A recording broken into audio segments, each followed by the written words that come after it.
Eu tenho uma dúvida, baseada em 1 Coríntios 8. 1 Coríntios 8 é o texto que fala de alimentos sacrificados aos ídolos, ou de comprar alimento do mercado, lá em Corinto, aonde tinha muita gente que tinha uma consciência cativa dos deuses greco-romanos, do panteão greco-romano.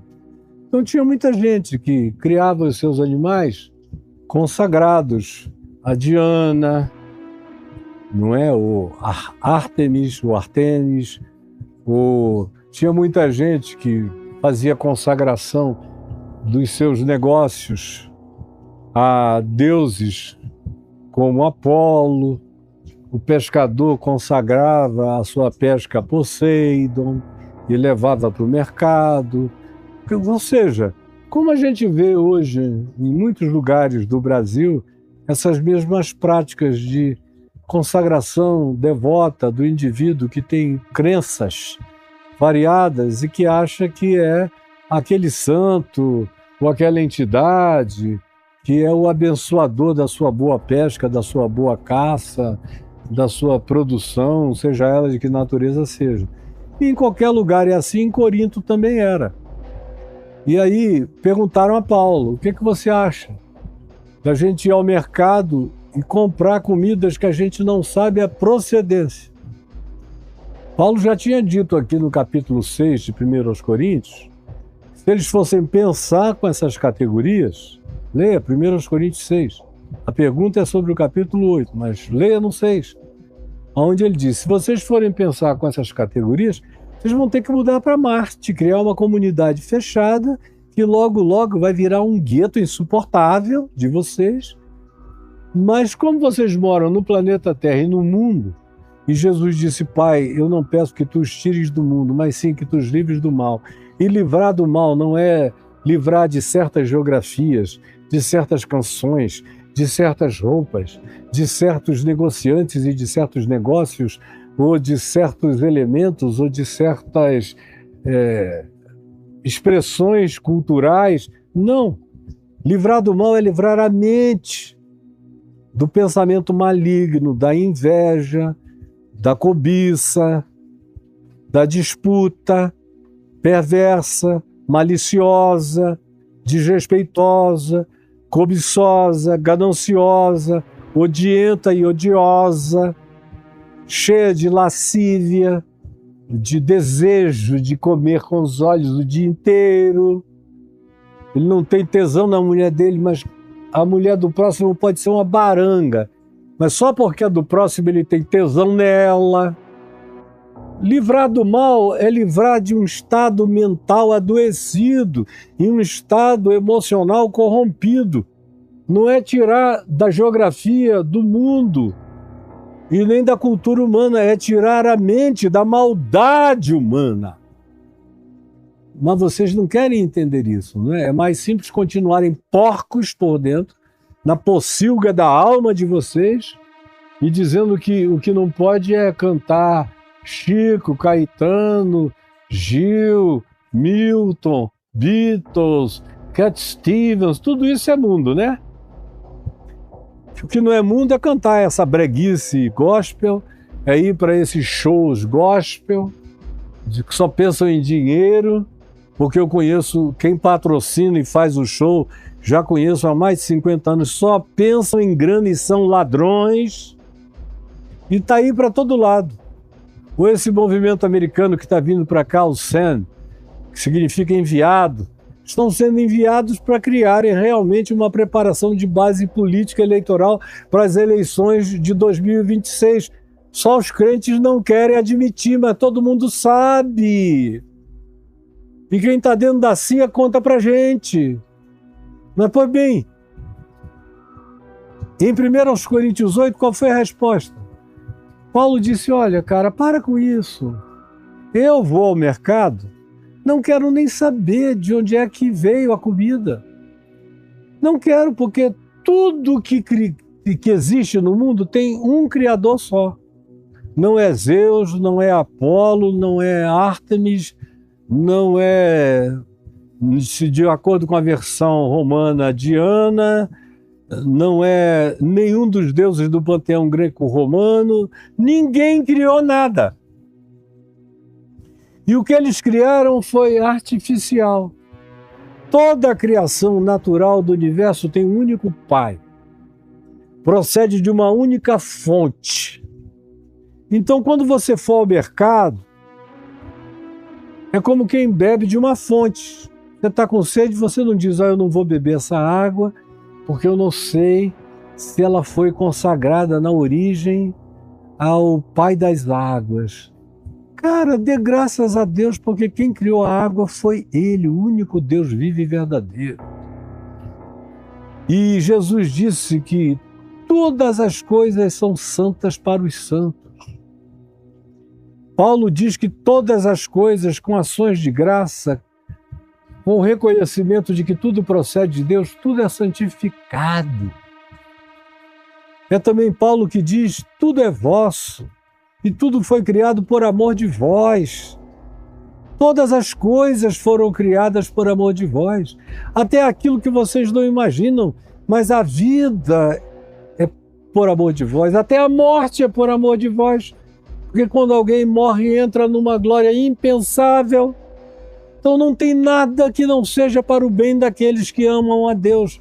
Amem a Deus e vão ao mercado em Corinto, em Ibiza, onde vocês queiram, até no Vale do Amanhecer, sem se preocupar com nada. Eu como comida de qualquer lugar, eu entro em qualquer lugar.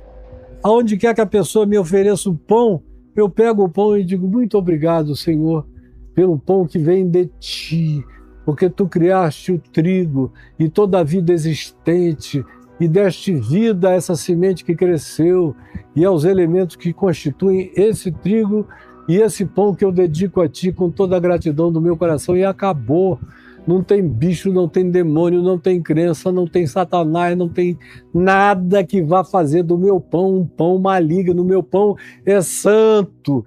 Eu só como santa ceia. Tudo que eu como é com gratidão, aqui ou em qualquer lugar do mundo, em qualquer religião do mundo, em qualquer crença do mundo, aonde me convidem para comer, eu dou graças ao Criador de todas as coisas e como com gratidão. Estou fazendo isso há 54 anos e estou aqui com gratidão, livre e liberto. Foi isso que Paulo disse em 1 Coríntios 8. Não tenha medo.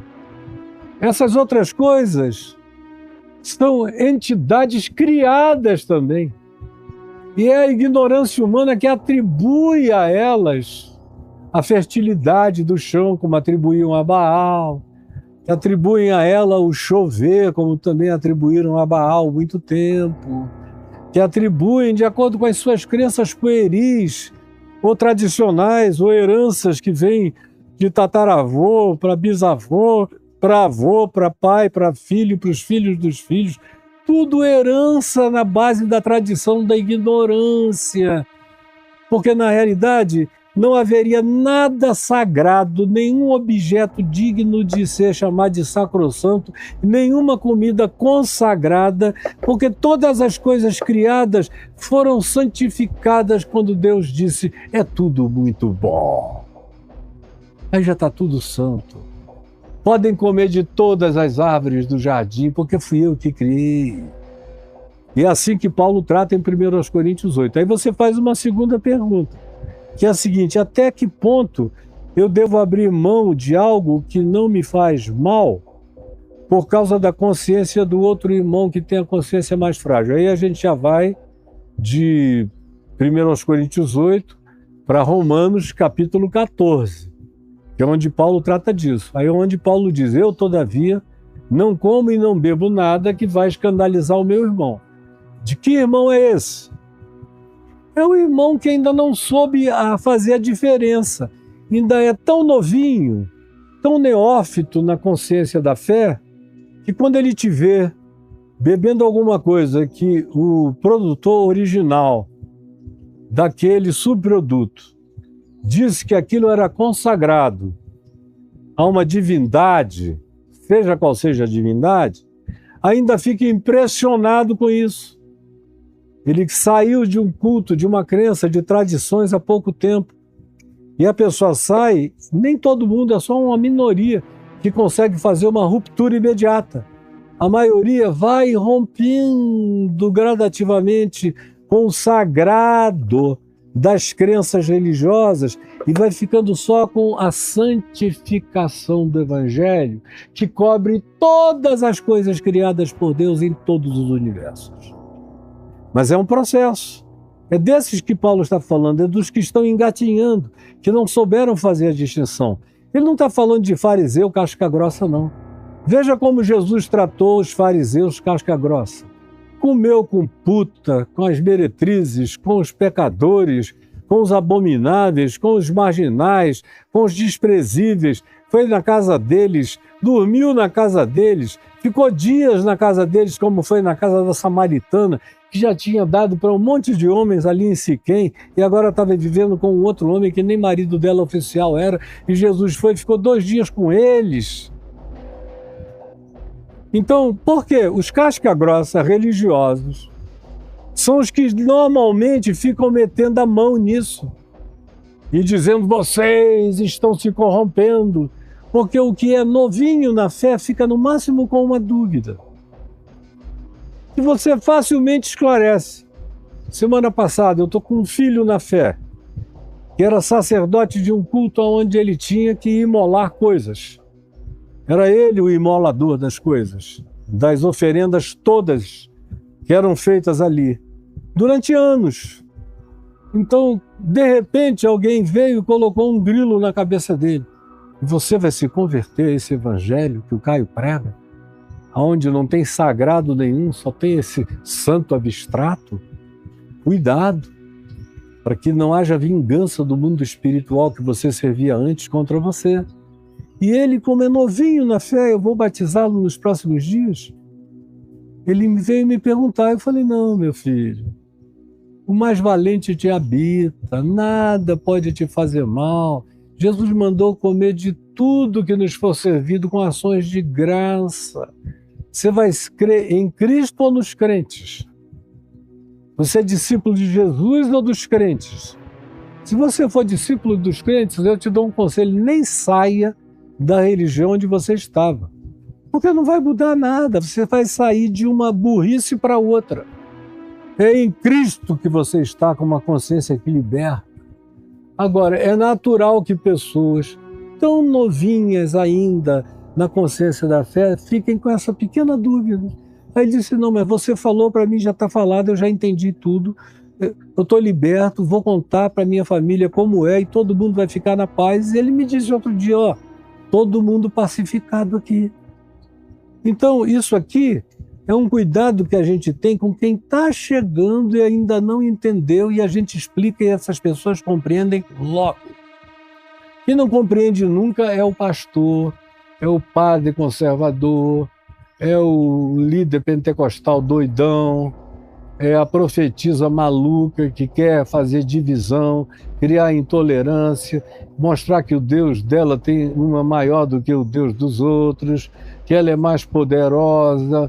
Esse povo aí, casca grossa, que Paulo diz acerca deles, porque a esses eu nunca me submeti nem por um instante. Paulo diz sobre esses: e nem me submeterei, para que a verdade da liberdade do Evangelho de Cristo permaneça com vocês, gentios, que não devem nada à lei de Moisés, nem aos costumes do judaísmo, e nem devem ter medo de nenhuma consagração, de coisa alguma, divindade nenhuma, crença nenhuma, porque tudo isso é falácia, porque todas as coisas foram criadas por amor de vós e por um só Criador, que é sobre tudo, sobre todos, está em todos e acima de tudo, reina sobre tudo, é o Pai de todas as coisas, é o Pai das luzes, é dele que vem toda boa dádiva, todo dom perfeito, todo pão, toda água, toda comida, toda sabedoria, toda inteligência que cura, que faz bem,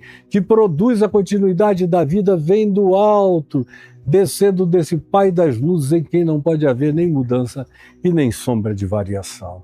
Então fique em paz, meu filho, aprenda os contextos do Novo Testamento e leia tudo, tendo Jesus como chave hermenêutica.